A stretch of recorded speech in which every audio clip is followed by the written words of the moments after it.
Welcome, everyone. Welcome to your February 16th, 2026 Rotary Club of Ames meeting. Let's start out with our Pledge of Allegiance. I pledge allegiance to the flag of the United States of America and to the republic for which it stands, one nation, under God, indivisible, with liberty and justice for all. Anyone to keep in our thoughts and prayers today? Not seeing any hands. Let's just take a moment here.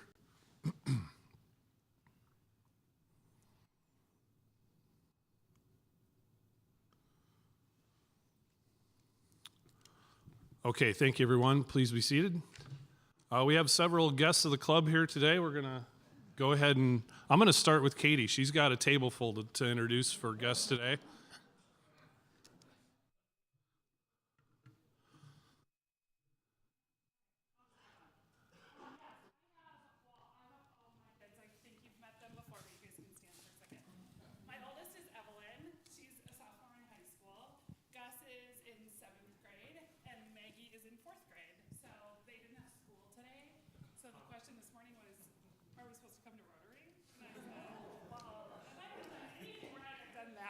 So, yeah, so my kids.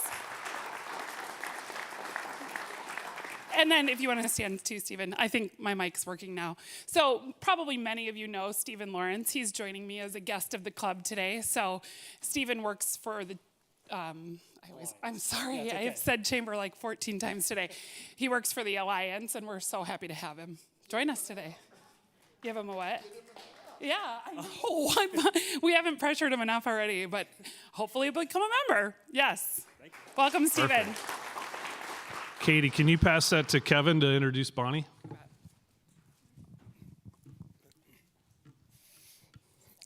Thank you, Jamie. I'd like to introduce Bonnie Alley. She is the Discover Ames Director of Business Development. Perfect. And then I'm going to come over here.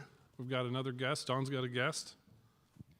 My name is Becky Goring. I am Don's niece, and I am a member of the San Antonio Northeast Rotary Club in Texas and an assistant governor down there for my district. So, fellow Rotarian. Hey, fantastic.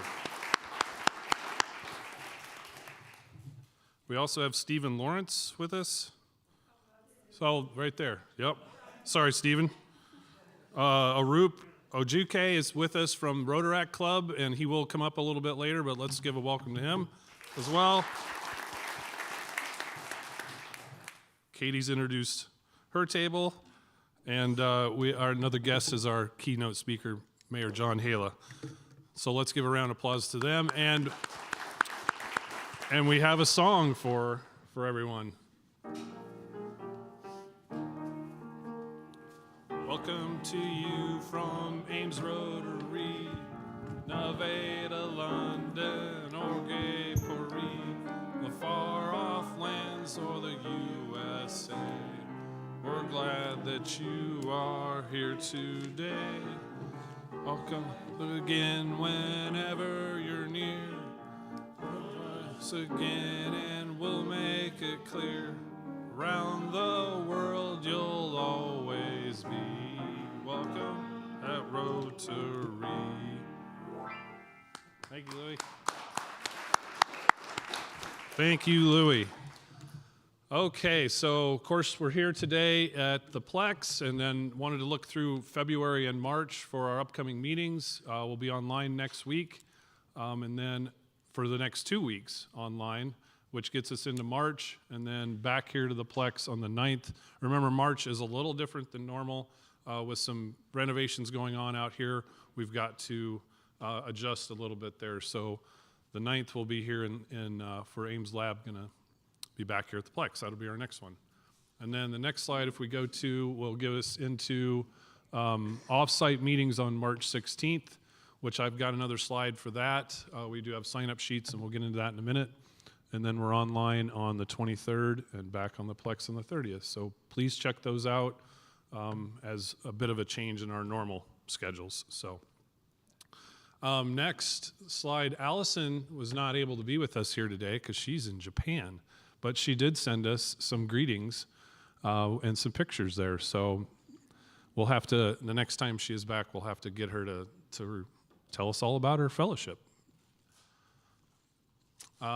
Bake sale. So now I'm going to ask, please come on up, Arup, and talk a little bit about the bake sale coming up. Does that work for you? Yeah, come on up. You can have the mic as long as you want.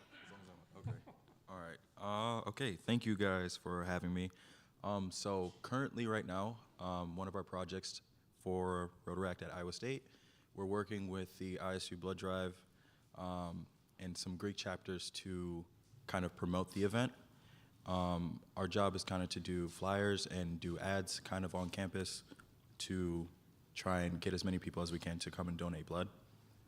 What we're asking of you guys is to help us out with the baking part. We want to do a bake sale and kind of raise funds and end up donating that money to a good cause. So what we're asking is just anything that you'd like to bake. We're also going to do some packaging stuff. It'll be pretty easy. We're going to order about 1,000 pieces, kind of put it in a plastic wrap, and it's really easy. We'd also ask that you just kind of put a list of ingredients, because there are some policies with Iowa State to kind of have those ingredients there. There are some people with some certain type of allergies and stuff, so it would just be nice to have that. And yeah, so if anybody that's willing, I think there's a volunteer link or sign up. Just kind of fill out the form, and then we'll kind of go through it, and then we'll reach out, and hopefully we can get as many people to kind of help us. So yeah.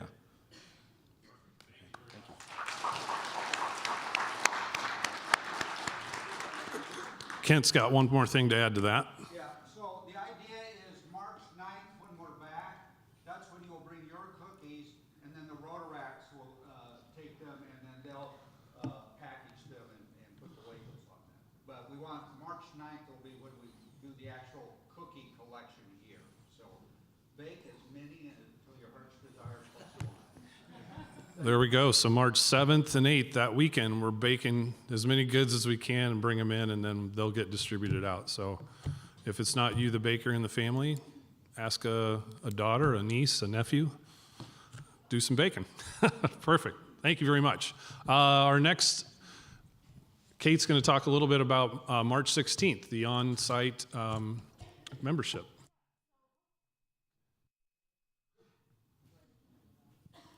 He'll get it. How about now? Okay. Hopefully you've all received an email asking for people to volunteer sites for our March 16th meeting. We will have those off-site at a variety of different locations. There are sign-ups now back on the table for 5 different sites: Ames Public Library, United Way of Story County, yeah, Child Serve, woohoo, First National Bank, and Green Hills, thank you. So on those sheets, there is information about what the sites are providing. Some have coffee, drinks, that sort of thing, so you can know what to pack. Also, a brief description of what they'll be presenting or making available for you guys to see. So please take a moment before you leave to take a look at those sheets. I will gather those and send out some email reminders about it as well, but would love it if you could sign up today. Perfect. Thank you, Kate.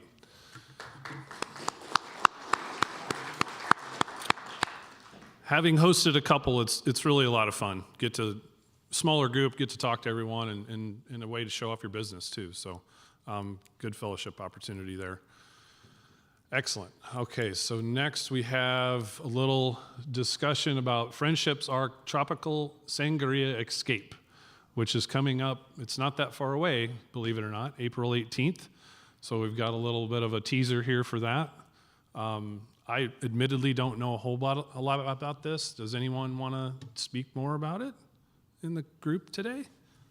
Yeah, I'll get you a microphone. You bet.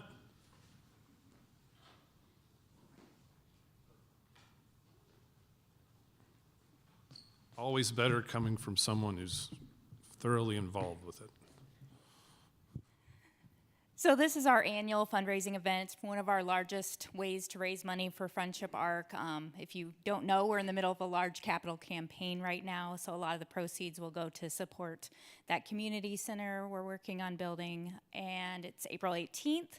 It's going to be a lot of fun. We usually have dueling pianos, signature sangria, so it's a fun night, all supporting a great cause. So we are looking for, obviously, if you want to come to the event, but also donations, like if you want to create a basket for us for the event. So, and you can volunteer too. Just reach out to me. Perfect. Thank you so much. Next, we have Out of the Darkness Suicide Awareness Walk on Saturday, April 25th. So put that on your calendars. Believe there could even be some volunteer opportunities there as well. So take a look at that and try to put that on your calendar to help out and support that. As always, we want to talk about recycling your cans. We do have spots back by the trash cans, so please recycle cans when you can. And next, I would like to take this opportunity to introduce our keynote speaker. It's my pleasure to introduce Mayor John Haila. First elected in 2017, he is currently starting his third term as mayor. Prior to becoming mayor, he was instrumental in helping to revitalize the Campustown Action Association. He served as the Ames Chamber of Commerce Board, which is now the Alliance, and the Habitat for Humanity Board, and also in the Ames Transit Agency Board of Trustees, including several years as president prior to being elected mayor. He has served in various Iowa League of Cities positions, including executive board member and president in 2022, and participated in founding the Iowa Mayors Association. As a graduate of ISU, he started Haila Architectural Structural Planning in 1986, and after 42 years in the profession and 30 years of running his firm, he retired in 2018. John and his wife Mary, both of their sons, daughters-in-law, and 8 grandchildren all live here in Ames. Please help me welcome Mayor John Haila to the microphone.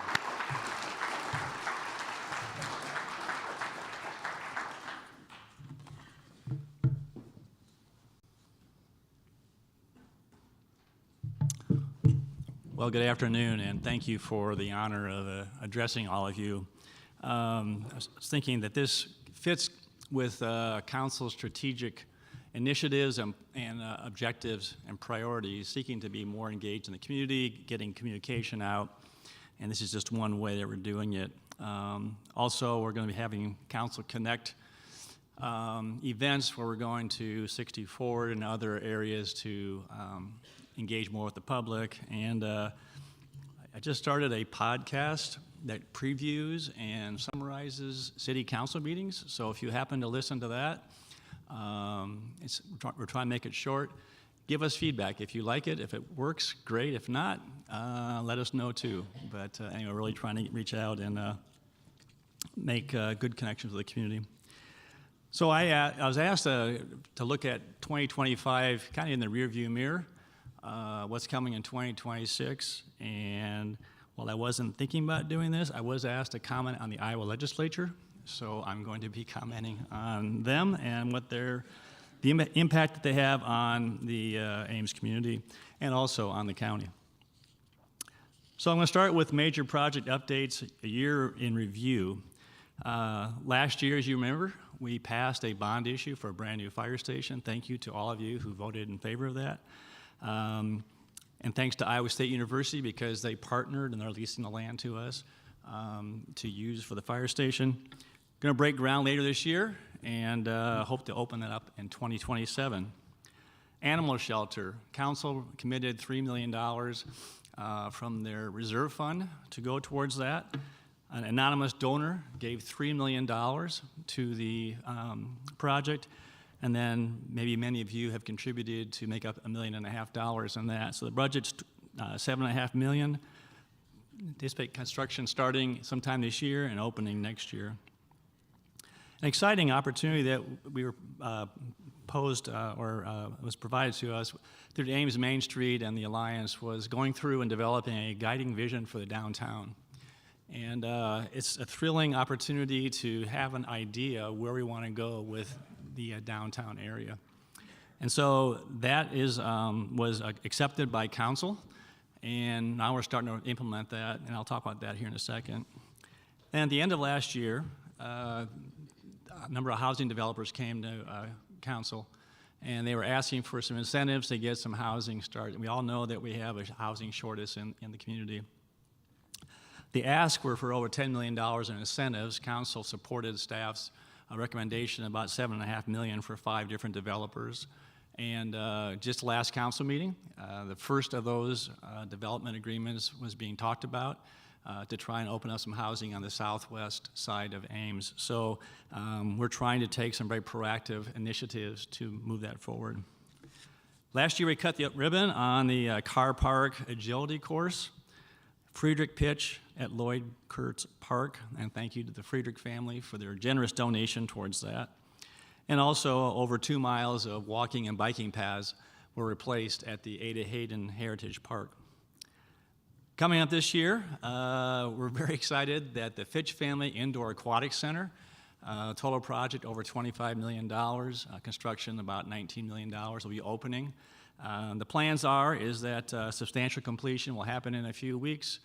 We'll have a donor recognition event on March 25th, and then sometime in April, I'm not sure who's going to jump in the water first. It probably will not be me, but we will go ahead and be opening that up for the community. And that couldn't happen without a lot of people giving a lot of money, and thanks to Dan Culhane and the Alliance for all their work to help raise funds to help invest in that. And probably out of sight and out of mind is that we are investing over $65 million in our wastewater treatment plant. It's way out there, out by Cambridge. But that was required because one, aging infrastructure and having to reduce the amount of nitrates, which is very small anyway, that's going into the water. We're going to open up a daily splash pad, 2 pedestrian bridges, for which we got $200,000 grants for each of them, one in Moore Memorial Park, and one out by the new Ontario Park on West Ames. The downtown vision, we're starting to get that implemented. There's going to be a little bit of work done at the Tom Evans Plaza on the Main Street.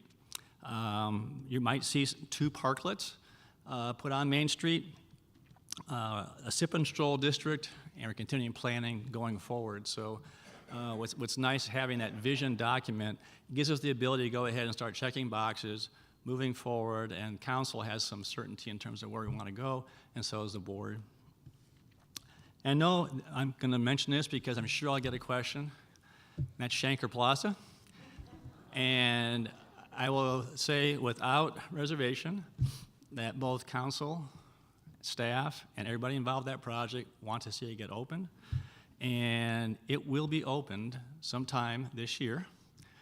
And there's a very strong, resolute commitment to get that done so we can use it for the summer time. Whether the ice rink is fixed or not, yet to be determined, but the point is, I'm not so bold to say it absolutely will, but I will say this, is that we have a lot of resolute individuals at the City Hall and on council that want to get it done. And project envisioning and planning going forward, council has prioritized a couple projects. One is the Indoor Recreation Center. We don't have one right now. Thankfully, the new Aquatic Center will have a indoor walking path. It is going to take about 17 laps to get a mile, so it's short. But it does give some people the opportunity to walk inside, but it has some nice multi-purpose rooms. There'll be some programming going on there. Of course, the basin is there, but the Indoor Rec Center, for those of you who may have been to Nevada, we're not trying to be like Nevada, but they really set the standard in terms of indoor basketball courts, elevated walking path, and indoor play area for young kids, and a great place for baseball and soccer to happen on the inside. So we're going to be looking at that. And the other one is Ontario Park Master Plan. That's about 40 acres of land that we had purchased within the last year out there in West Ontario, and just right close to County Line Road, that we want to get some planning for that. So So Iowa legislature. People have asked me, what's the most unexpected thing being mayor? And I see the person I call my mayor, Mayor Campbell. I still call her mayor, and it's honestly the time and effort required to be dealing with issues at the legislature. I was absolutely shocked, and it started my first year in office.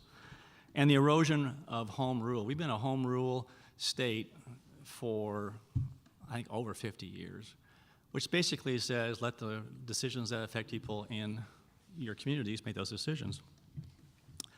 I'm just going to give a quick snapshot. In 2018, there was a big push to get property tax reform done. And it ended up, thanks to Randy Feenstra, who was a senator at that time, it was diluted and did result in some additional public hearings, but didn't put any cap on it. My first year in office, and Amber can probably attest to this, I can't tell you how many times we met to midnight or 1 o'clock talking about rental regulations because of the pressure that rental properties had in the campus town areas in particular. We got those passed, and I thought we had a great team effort that worked with realtors, landlords, and the council. Well, in 2019, the legislature overruled, and basically our ordinance went away. In 2024, they set property tax limitations on general fund revenue. This year, it capped our allowable increase in our general fund to about 3.8%. It reduced it by 2%. Our staff did a fantastic job of presenting a budget which was just approved by council to work with under that 2% cap. In 2024, we also worked on accessory dwelling units. They call them mother-in-law apartments, if you want to call it that, a second structure on a piece of property. And we were very concerned that if you have a rental unit, like an ADU for sake of discussion, and if you had another rental unit on the same piece of property, essentially increase the density again in the campus town area or near campus neighborhoods. So again, we worked with realtors, we worked with developers. Staff did a great job, came together with an ADU regulation, adopted that. The next year, they overruled. They said they can go ahead and everything can be rental. Now, we're working with those. I'm not here to complain. I'm just giving you some examples of the ways that the legislature does have an effect on our community, and we're trying to basically not be meanies, but we're really trying to be doing what's best for our community. So this year, property tax reform is a big issue. You probably have heard about it. There's a 2% cap proposed on the general fund, and all three chambers, or two chambers and the governor all have that cap in it. And there are portions of the bill that we clearly support. For example, you might get a letter in the mail every year from the assessor, the county, that lays out what your property tax is going to be. We have a lot of questions about the clarity on that. They're talking about potentially changing that. There's other things that are going to be potentially included. So the 2% revenue cap would have an impact on Ames. And just to give you an idea, for our for the budget we just approved, 26-27, 57% of our general fund goes to pay for public safety. So that's police, fire, building inspections, and animal control. 16% goes to library, 10% goes to general government, 9% to parks and rec, and less than 5% to streets, traffic, solid waste, and community development. So just to give you a little bit of an idea, a 2% cap would have this effect on Ames. Once we subtract health insurance, the average police and fire wage increase, and liability insurance, we will fall $200,000 short of balancing our budget. That excludes anything for any other wage increases, other expenses that we might have, or any other kind of expenses that are annual ongoing expenses. So this year, we required about a 3.6 to 3.8% increase in revenue in order to balance the budget. That's what we were able to do. but they're looking at an additional 2%, or capping us at 2%. So, will the sky fall? No. But will services start to get cut? Potentially.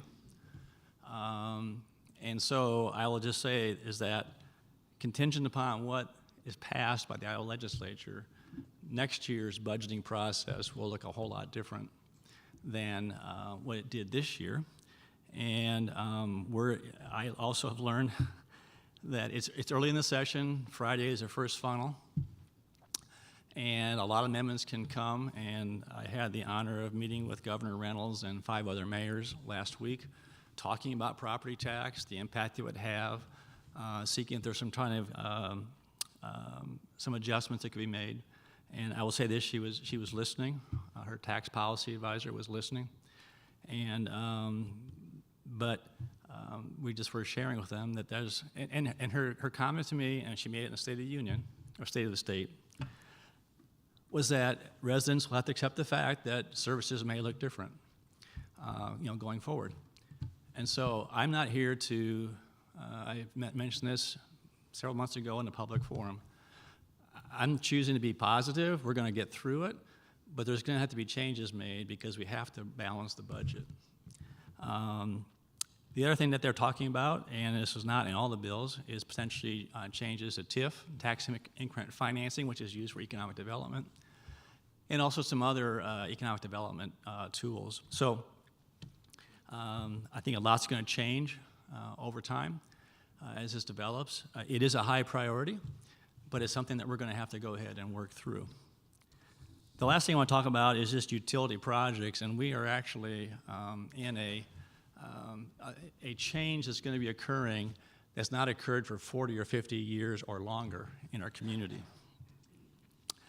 So first of all, you're probably aware that for over 40 years, we have collected solid waste and we have burned it.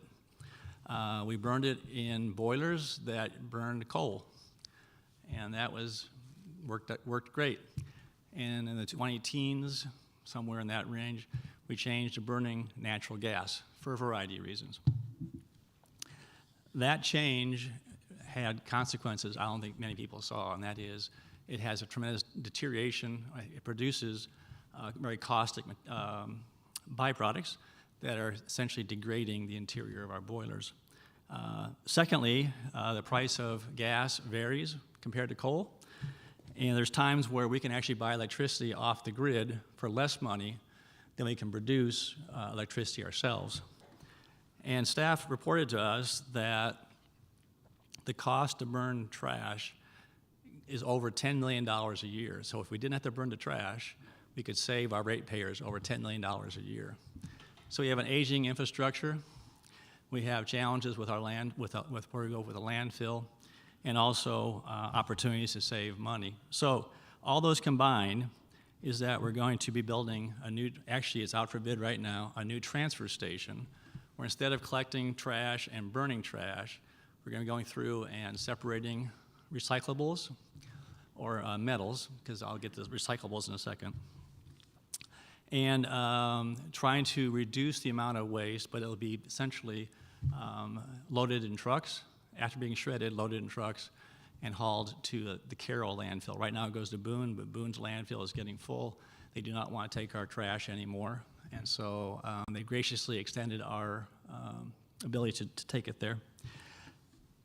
The transfer station will still accept yard waste. Right now the Friel site is where if you go out there and take yard waste out there, that's the general location. Construction will start sometime later this spring, and it needs to be open before the middle of next year. So that's going to happen pretty quickly. The second is a thermal energy plant. I call it a new power plant. Our staff calls it thermal energy. And what it is that it's going to be essentially our new power plant, and it's a phased project. The first phase will include putting in 3, they call them engines, essentially they're generators that are burning natural gas. And this will be located in the coal yard north of the resource recovery plant. They're planning right now, they're going to be bidding. It's amazing, this equipment, if you place an order, it's 2 to 3 years before it gets delivered. So there's a lot of advanced planning has to take place. But the goal is that within the next 12 months to break ground on the actual building itself, equipment will be ordered ahead of time. And this will represent at least an $80 to $90 million investment. And essentially the goal is long term, within the next 10 or 15 years, the existing power plant will be decommissioned. And the goal is to have this completed somewhere in 2028, 2029. The timing is still being determined. And then eventually we'll retire the boilers as being primary source, and they'll add more boilers or new engines. So the last thing I'll mention before I open up for questions is curbside recycling program. Council will be seeing, I believe, either this coming a week from Tuesday night or early in March, results of a bidding process where everyone in Ames will get a container to do curbside recycling, and it'll be commingled. I believe glass will still be asked to be kept out and put into the glass containers. It will not include food waste, but instead of having to say certain plastics, all plastics, papers can go all in, initially it will be hauled down to Des Moines to be processed. Eventually we'd like to do that on our own site. But we're trying to reduce the waste stream, reduce the volume going to the landfills. Also, it's environmentally sustainable.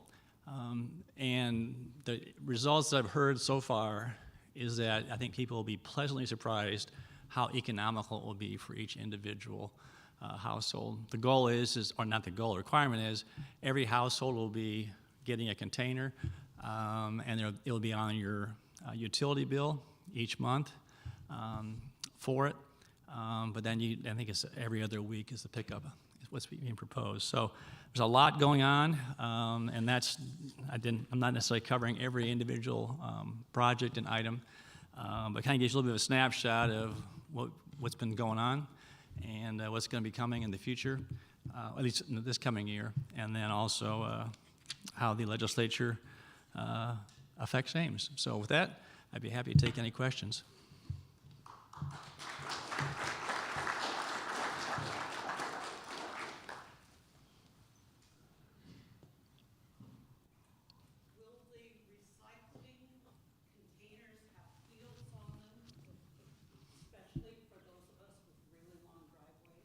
Yes, ma'am, they will. Yeah, in fact, that was a question that council asked in particular. So what if someone has difficulty even taking a container down to the end of the curb? I think that there are some waste haulers that already will go ahead and make some accommodations for those who can't, take their containers, down to the curb. But yes, they're going to be the same size as the current trash receptacles. We get into the weeds sometimes on council, and that was just talked about. You go to a smaller container, bigger container. There's a lot of reasons why, but it will be the same size container. Mayor John, my name is Park Woodle. First of all, thank you for your service and your direction and wisdom as you lead our city. I read recently that there'll be an evaluation of Lincoln Way traffic reconstruction. Where could we give feedback to that effort? You say in Lincoln Way. Primarily. Oh, yeah. Thank you. I have my my second in command over here, Amber. Thank you. Yes, this would be on Lincoln Way. That would be east of Duff, going out towards Dayton Road. And yes,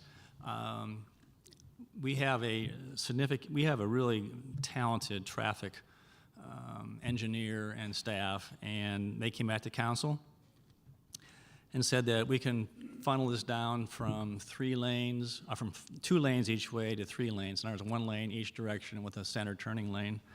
Part of it is for safety. Part of it is we can widen the sides of the right-of-way, or not provide more area in the right-of-way for bicycle traffic. We have well over 50-some miles of bike trails in Ames, and so we're trying to continue to interconnect those. And so it was both a safety issue, a speed control issue, And there was some pretty significant discussion at the council dais that night regarding whether or not to go ahead and go with the recommendation or not. But the council did vote to move forward with that, so they're in the planning process right now.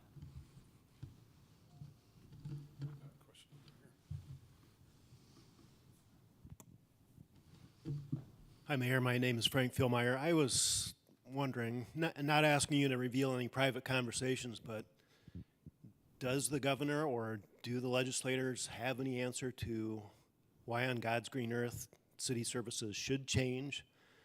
And second part of my question, I guess, is how do you foresee that the city of Ames services will change in reaction to what clearly is going to happen, because they've all decided it's going to happen? Yeah, that's a fair question. Does the governor and legislature understand? I'll share with you what I have heard for the last 5 or 6 years, and that is, they say when they go door to door campaigning, all they hear is property taxes are too high. You've got to do something to lower it. When we had our budget town hall meeting in November, we had 8, 10 people come to it. And one of the questions was, can we raise our property taxes by up to 10% to pay for more amenities? So we're actually hearing the opposite. I rarely have anybody come up and say property taxes are too high. Now, we all pay property taxes. Yes, there's a lot of money, but we're also purchasing services. What I've struggled with is, do people fully understand what property taxes are used for? I don't know why they ask the legislature and don't come and talk to the mayor or city council. It could be it's on us for not doing a good job educating and saying, here's where your money is going, although we try and provide that information to the individuals. As you may be aware, the governor has been very intentional about seeking to optimize and streamline state government, and so she condensed a lot of the departments together. Their consultant recommended that, and that it would save quite a bit of money. I'm not privy to all that information, but I think that she did say that they need to be doing the same thing at the state, at the local level. Can you go ahead and consolidate services? That's a very complicated. It's one thing to have a state who she has control over. Then you have 99 counties and 900 plus communities. I will, as a sidebar, I'm very concerned for rural Iowa. I think it's going to really impact smaller communities, and I think that there are some legislators may not fully understand the property tax system and what it's doing. But that being said, what services would be cut? The reason I gave you the breakdown of the percentages is that public safety is critical, and we're not going to be starting to cut fire departments or law enforcement, although positions may become open and they may not get filled, but that's yet to be determined. If council is faced next year with having to do some slicing, I think they're going to have to start looking at park maintenance, hours of operation for library, our aquatic center. I just don't know. That's a question that we're going to have to really wrestle with. We do have. We're very fortunate in Ames. Our 1 cent sales tax generates about $12 million a year in additional revenue comes in. By the vote that happened years and years and years ago, 60% goes to reduce property taxes in Ames. So $7.2 million is applied to the general fund, and this year it reduced our levy rate by almost $2 a thousand. So it was significant. The remaining $4.85 million is used. $2 million goes to help with asset, which helps funds human service organizations, and the rest goes to community development, which can be parks, recreation, other things that fall in that category. So I think council's going to have to look at, can we continue, do we still fund asset but we don't increase? So reduce the amount that we would go up. Are there services that we have to look at starting to trim? What is interesting is that the governor talks about the fact that they're going to try and keep their budget at, $2 million, but they also have, a huge multi-billion-dollar fund that they're drawing money from to help make up shortfalls.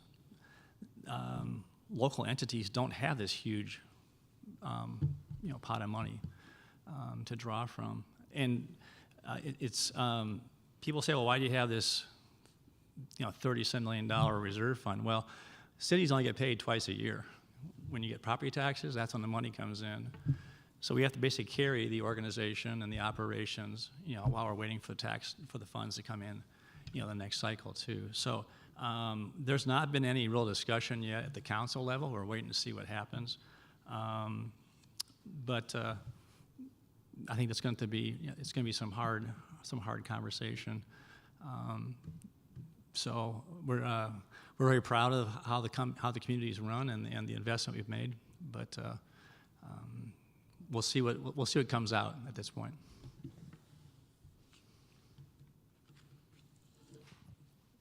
Carl's got a question right Hi, there. I'm Carl Byrne. For about 30 or 40 years, Omaha hauled their trash 60 miles west to David City, Nebraska on a 2-lane road. And I grew up on a farm along that route. And there was a lot of effects of the trucks driving that distance. It appears that we're headed for a very similar scenario here. 60 miles to Carroll, mostly on 2-lane roads. Is there any agreement to upgrade roads for this? And how many trucks a day will that involve? I am not aware of this, if there's any conversations with DOT. Once they get off of Friel Drive and go down Dayton, they'll jump on Highway 30, so they'll be on Highway 30 all the way or close to Carroll. I'm not sure exactly where the landfill is. Initially, we were trying to reduce the number of trucks going, and the answer to your question, I think it's about 7 or 8 semis a day will be going over to Carroll. We were looking at compacting the trash to essentially optimize the amount of weight and minimize the number of trips over there. And it turns out a couple of the bridges are actually embargoed in terms of weight, and so we couldn't go ahead and do the compacted trash. It was just going to be too heavy. So it's going to be a lighter load. But I can't answer the question in terms of has there been any conversation with anybody about the maintenance of the roads.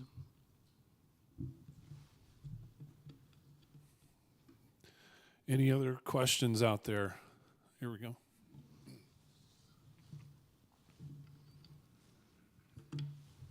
Max Porter speaking. John, thank you for coming today. We appreciate that. I have a question concerning an area that was earmarked for development, and this is the area west of Minnesota Avenue and west of Shoal Road.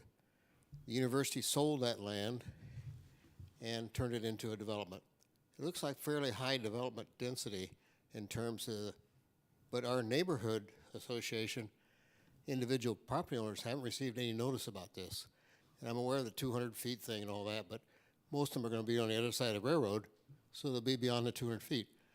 My concern is they haven't received any notices, so I'm wondering going forward, will we be receiving notices?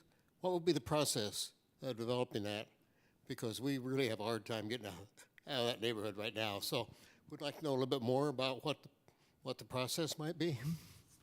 Okay, so just for clarity, you're talking about on Ontario where the Shoal Road goes out to the reactor, essentially. Yes, that's correct. What he's talking about, there's some farm ground that Iowa State owned on both sides of Shoal Road. Right. And in conversations with Dr. Winterstein over the past few years, I've been asking, is there any additional land that could be opened up for development for housing? Because if we already have water and sewer, already there, it makes it a little easier to go ahead and get development going. So she ended up deciding to put what she considered to be some non-usable land. I mean, it's been farmed. And that was the site that was being considered for the Healthy Life Center, and then it was not supported. That was purchased by a couple of private developers here in town. I know that staff has had some conversation with them. It's not come to us for rezoning yet. So when it starts going to rezoning, I think they're looking at a planned unit development in that area, and they're trying to get, I think on the east side, it's going to be single-family detached homes, and on the west side, it'll be a combination of rental and owner-occupied attached homes, like either duplexes or multiple units. I haven't seen the final design. But yes, it'll be about 140, 135, 140 units in that area. So I would anticipate that before it goes to, for sure before it goes to rezoning, there'll be some plaque, or there'll be some sandwich boards out there, and there'll be some notification sent out there. If you want to inquire more, we certainly invite you to talk to our planning director, or if you want to email me or email council, we can get you in contact with people to get more information.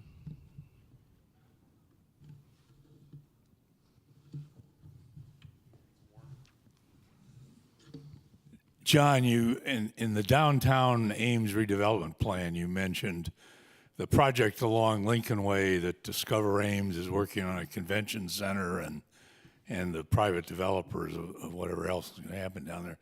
Could you comment about what sort of city investment goes on there? I know parking is one of their issues or challenges in that area. What's in the plan the city council has sort of endorsed as an overview of that, if you can talk about it? Yeah, so you're referring to the link, what we call the link, which I would say that council and staff have been extremely supportive of the overall concept. Initially, before COVID scrambled everybody's eggs, there was talking about up to 20 years of tax increment financing being offered for that.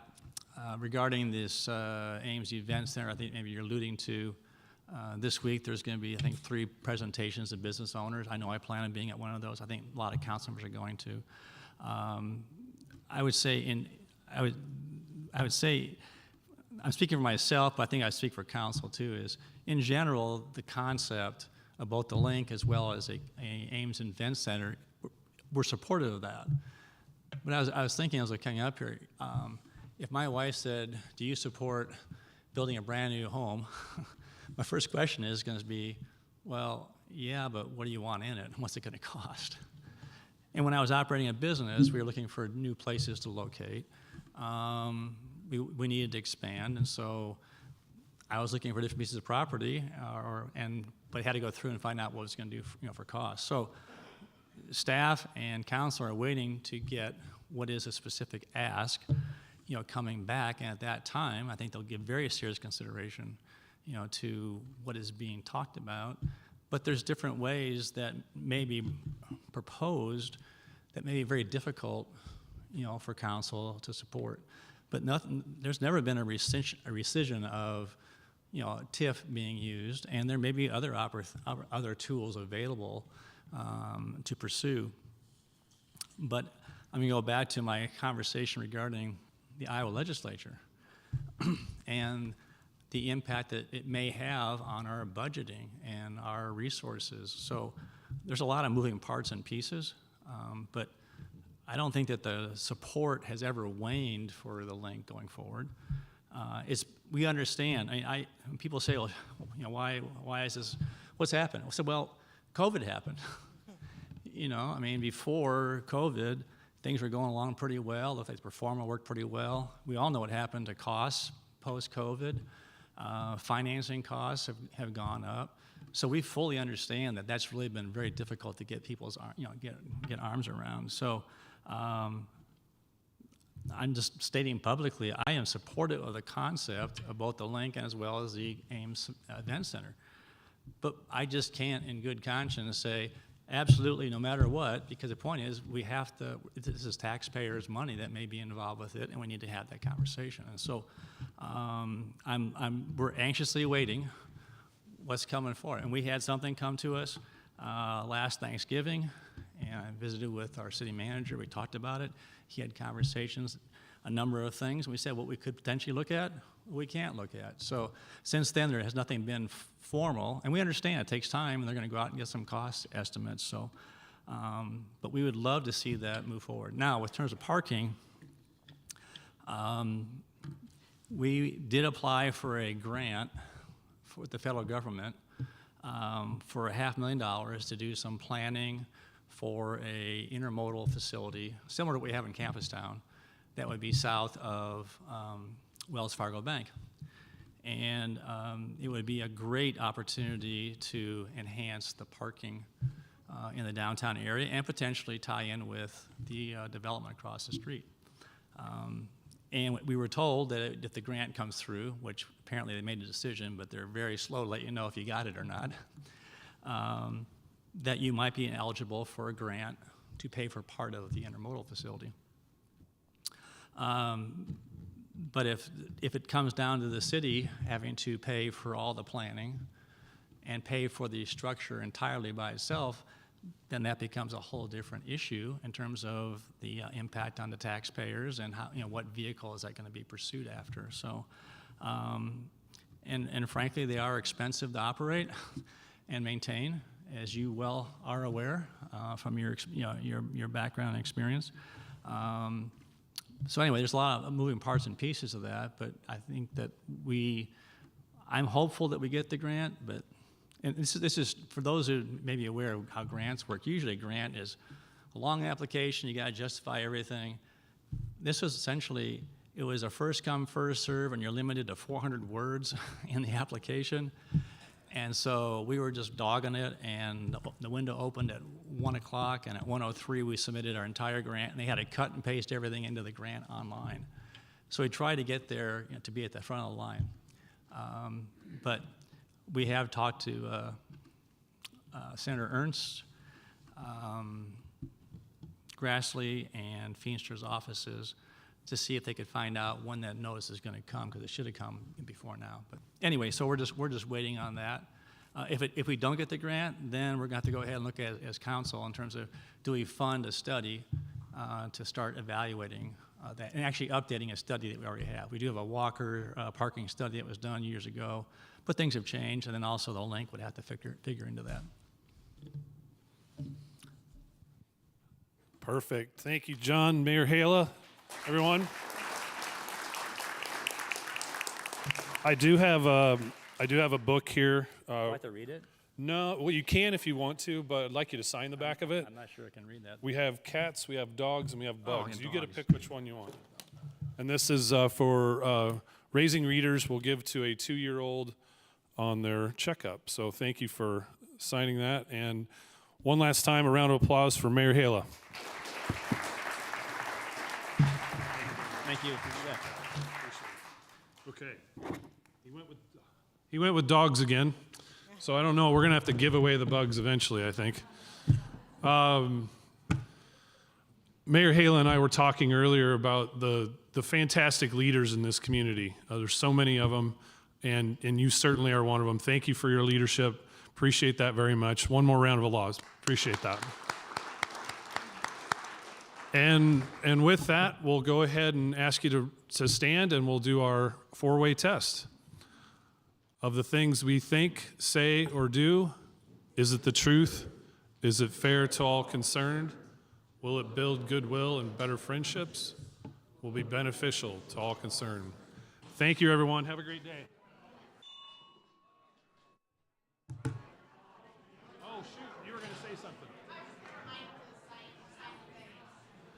And don't forget, if you can sign up for the in-house sign-up sheets over here on the table for business community. Thank you. Yeah.